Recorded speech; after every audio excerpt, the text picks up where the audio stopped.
Salve, salve galera, André Kroll aqui com vocês. Hora do vídeo de Pantera Negra, Wakanda pra sempre com spoilers, beleza? Eu já fiz um vídeo sem spoiler, vai ter card em algum lugar por aqui pra você ir lá acessar, tá? Então, os pontos que eu debati naquele vídeo, eu não vou voltar aqui. A gente vai conversar aqui sobre pontos que são impossíveis de discutir sem dar spoilers do filme, beleza? Então, vai lá, assiste o vídeo sem spoiler que vai estar no card aqui em cima em algum lugar e depois volta aqui para acompanhar o vídeo com spoiler, beleza? Roda a vinheta.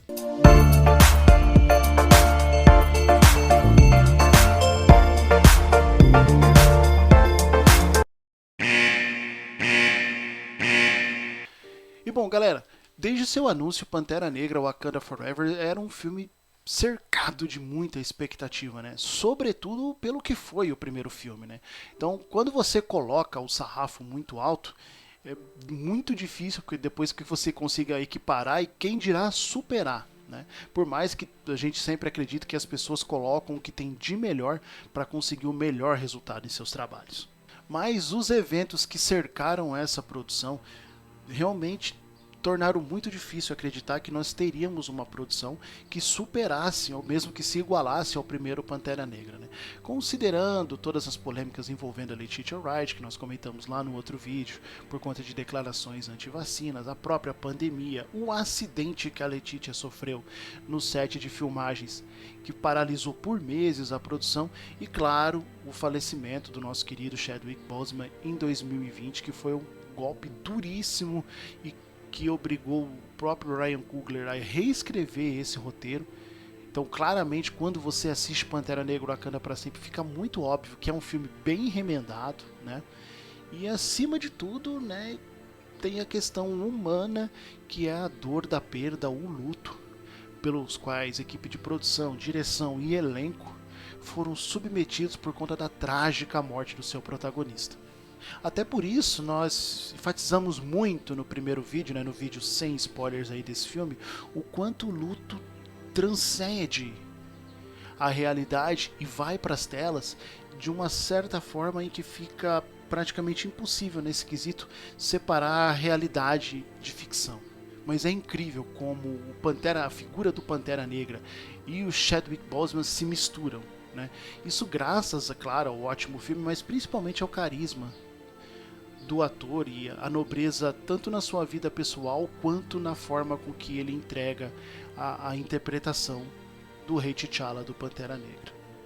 Dessa forma, o clima de luto levado às telas, tirado da realidade e levado às telas, tudo se mistura numa única dor, numa única sensação de perda, numa única consternação e que dá o tom do filme do início até o final, como nós já dissemos no vídeo anterior, com um roteiro todo ele embasado nesse luto e nas consequências da perda do Rei T'Challa. E aí nesse ponto o filme vai muito bem. Ele escorrega quando ele tenta sair um pouco desse arco para trabalhar arcos menores para culminar num desfecho da trama principal. Aí tudo é muito raso, tudo escorrega e não fica legal.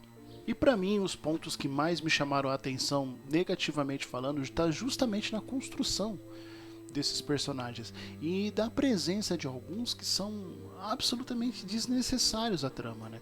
Que estão seguindo uma tendência aí da fase 4 da Marvel de estarem inseridos dentro de um produto, dentro de uma obra, só e somente só para serem apresentados, deixando um gancho para um futuro filme, uma futura série e algo do tipo, né? A gente viu isso muito acontecer sobretudo nas séries do Disney Plus, que apresenta personagens, apresenta elementos, apresenta eventos e não desenvolve nada, não linka nada, né? E aqui tá mais ou menos a mesma coisa. Você tem a presença do Agente Ross, que tá ali só e somente só para poder justificar a presença da Condessa Valentina de La Fontaine. E, gente, o arco dele é absolutamente desnecessário, absolutamente vazio.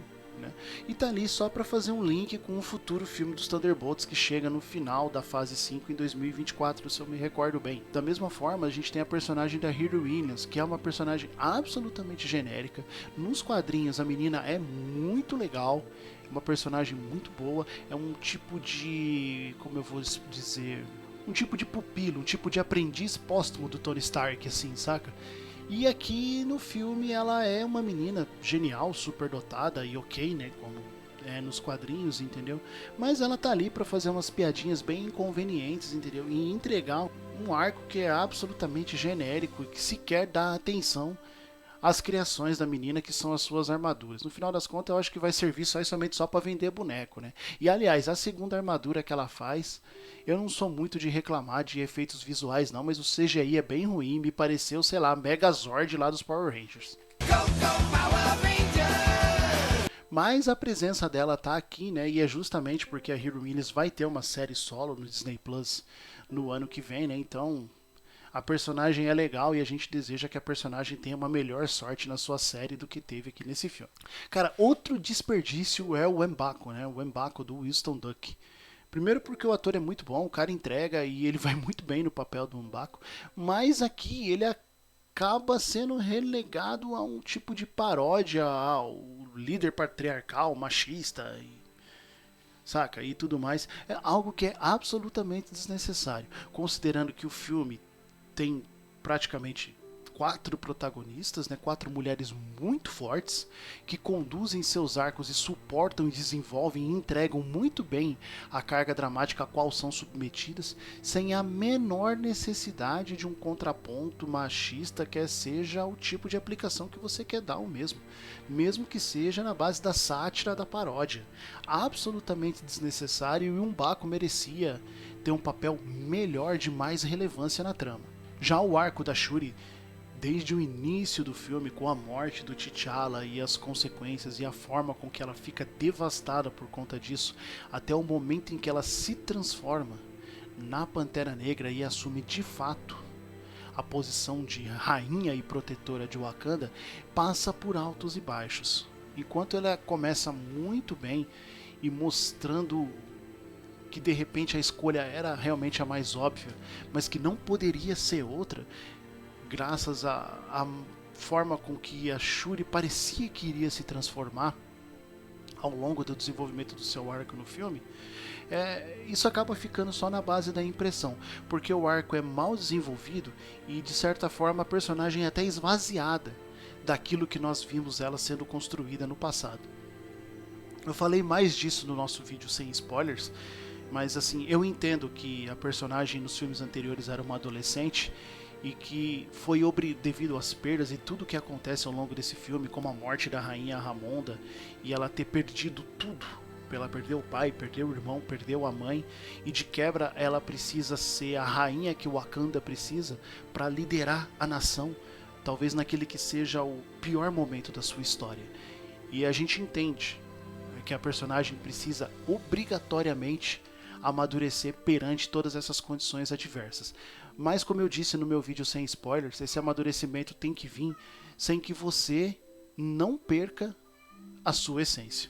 Essa jornada ela realmente acaba se tornando mais interessante somente depois que ela de fato herda o manto de Pantera, né? Que de fato, quando ela realmente se transforma no Pantera, que ela tem uma conversa com o Killmonger no plano ancestral. Isso foi realmente surpreendente, eu não esperava, né? A gente esperava que ela tivesse uma conversa encorajadora com a mãe, ou de repente com o pai, né? Mas não, ela tem uma conversa com o Killmonger, né? O que é fundamental para estabelecer a personalidade dela enquanto rainha e enquanto protetora de Wakanda, encontrando um equilíbrio entre o desejo de paz e a nobreza do irmão, com a sede de guerra e o imediatismo das ações energéticas do Killmonger, né? Isso realmente é muito legal e deixa válido a ação que ela tem no final do filme, quando ela enfrenta o Namor e tem a chance de matar o cara e acabar com aquela que foi a maior ameaça para Wakanda até então, e ela decide poupar a vida do cara.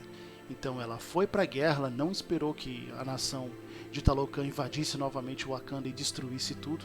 Ela foi para a guerra, desta vez ela atacou primeiro, ela foi vitoriosa, mas ela poupou o seu inimigo, porque assim como disse o irmão dela no passado, né, em momentos de crise, nós não construímos muros, nós construímos pontes, né? Então essa conjectura foi bem legal, eu gostei, né? Uma jornada que foi toda ruim em relação ao desenvolvimento dela até chegar a se tornar a Pantera Negra, pelo menos teve um desfecho legal, um desfecho coerente, um desfecho bacana. E aliás, já que nós falamos do Namor, cara, a participação do Namor é excelente, né? Eu no nutro uma certa antipatia pelo Namor desde sempre, desde que eu sou leitor dos quadrinhos, porque afinal de contas o cara é...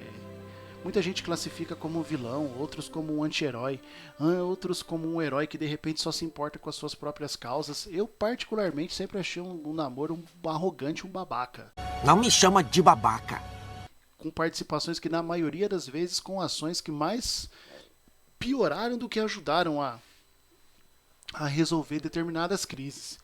E bom, o Namor aqui do Tenoch Huerta não foge a essa essência dos quadrinhos. Ele também é um arrogante, ele é também um babaca. Mas é um psicopata absurdo, assim, né? Com traços de sedução, de simpatia, com o dom da palavra e do convencimento. Um líder nato que, devido às suas experiências no passado com o povo da superfície, é absolutamente capaz de tudo, de absolutamente tudo, para preservar a integridade do seu povo. Ele é praticamente o herói da sua própria história, sabe? Ele é o cara que, na visão dele, teve seu povo massacrado, oprimido, que por conta disso teve que abandonar a superfície e viver no fundo do mar. E agora, com a ameaça latente da superfície chegando, ele só pensa em destruir aquele que ele considera como seus inimigos para poupar o seu povo, né? Então, aos olhos do povo de Talocan, o Namor é um deus. E aos olhos dos seus inimigos, ele é um demônio louco, extremista, né? Que não, como eu disse, que não tem o menor pudor de pôr fogo no mundo, apenas para preservar a sua nação. A origem dele foi muito bem contada, né? A gente tem uma cena do parto dele feita no fundo do mar, que é uma cena legal, uma cena bacana. E que mostra que ele é um mutante, né? Nas próprias palavras dele, ele é um mutante, né? Resultado da mistura de DNA humano com a erva coração que deu origem ao povo dele, né? E aí ele herda toda a força que o povo dele conquistou ingerindo a erva coração, né? Então toda a força, a capacidade de respirar debaixo d'água e etc. Mas também herda a capacidade de voar e de respirar na superfície, né? Coisa que o povo dele não consegue fazer. A gente vê que nas cenas que eles estão na superfície eles precisam de um respirador, né? Então o Namor, como ele mesmo diz, é sim um mutante. E já é o terceiro mutante que a gente tem apresentado nessa fase 4 da Marvel, né? A primeira foi a Miss Marvel, né? A Kamala Khan. Depois a gente tem uma menção na série da Mulher Hulk ao Wolverine, né? Tudo leva a crer que ele já exista nesse universo. E agora o Namor falando com as suas próprias palavras que ele é um mutante.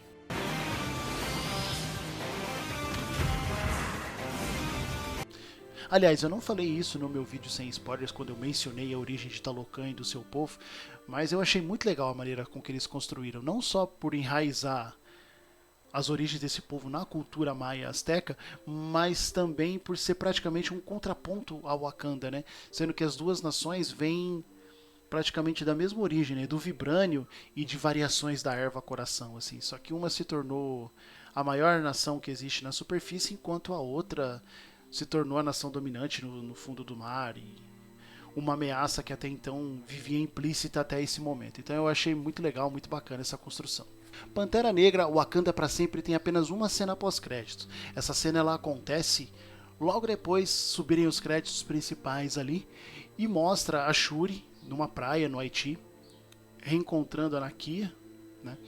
E fazendo um ritual ali que ao longo do filme a gente sabe que é esse ritual que eles têm de queimar as vestes fúnebres que eles usam nas cerimônias de funeral dos seus entes queridos, é uma forma de se encerrar o luto e de dizer, permanece a saudade, mas daqui em diante eu sigo em frente, sabe? E é uma cena muito bonita, muito linda, e que acaba surpreendendo a todos nós quando nós somos apresentados a um filho do T'Challa, né?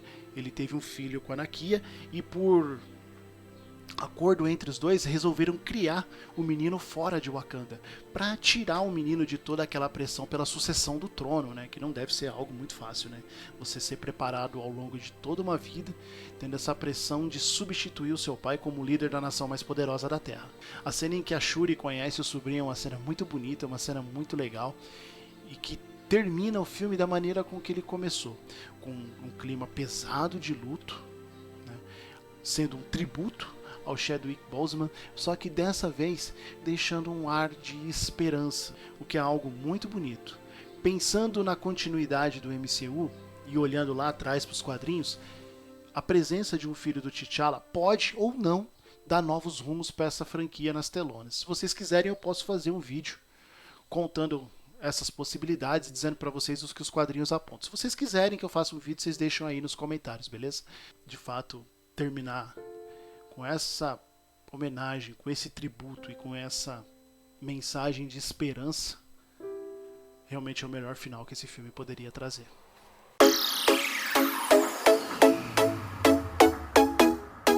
Então, galera, esses foram os principais pontos com spoiler que eu queria discutir com vocês. Pantera Negra Wakanda para sempre fecha essa turbulenta e pouco inspirada fase 4 da Marvel, né, que teve muitas produções, mas de qualidade, por assim dizer, muito questionável, tá ligado? Inclusive a gente vai debater tudo isso no podcast, beleza? A equipe do Popverse vai estar recebendo 2 convidados muito especiais para debater toda essa questão do universo Marvel, séries do Disney Plus, se foi bom, se não foi, o que está sendo essa saga do multiverso até aqui e que horizonte a gente consegue vislumbrar pensando nas fases 5 e 6, beleza? A gente vai gravar esse podcast aí no próximo dia 14 e eu divulgo nas nossas redes sociais quando que a gente vai mandar para o ar, então eu conto com vocês aí, beleza? Então, se gostou do vídeo, já deixa o like e compartilha aí com seus amigos, aquela galera que é fã da Marvel e quer discutir aí os principais pontos com spoiler de Pantera Negra Wakanda para sempre. Se não é inscrito, eu já te convido a clicar no botão de se inscrever e ativar os sininhos das notificações para ficar sabendo sempre que tiver vídeo novo aqui no canal. A gente se vê em breve, muito obrigado e fui!